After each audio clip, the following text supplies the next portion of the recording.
এরকম হাজারো পথ শিশু আছে যাদের দায়িত্ব নেওয়ার মতো কেউ নাই। তো যারা সচ্ছলভাবে চলতেছি তারা যদি এরকম পথ শিশুদের একজন করে দায়িত্ব নেয় তাহলে রাস্তাঘাটে কোনো পথ শিশু থাকবে না।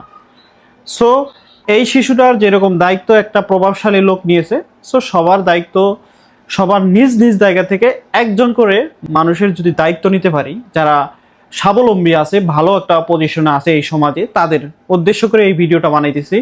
তারা অবশ্যই, আপনারা যারা এই রাস্তাঘাটের পথ শিশুগুলো আছে আপনারা একটু তাকাবেন। আপনারা যদি একটু তাদের দিকে তাকান তাহলে এরকম পথ শিশু বাংলাদেশের কোনো রাস্তাঘাটে কোনো জায়গায় পাওয়া যাবে না।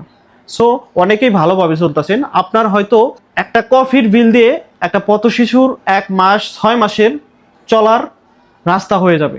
সো এই বিষয়টা একটু দেখবেন, এই ভিডিওটা একটু শেয়ার করবেন সবাই, কারণ এই কথাগুলো তাদের কাছে পৌঁছুক যারা হচ্ছে ভালো অর্থশালী আছে তাদের কাছে। সো সবাই ভালো থাকেন, সুস্থ থাকেন, আল্লাহ হাফেজ।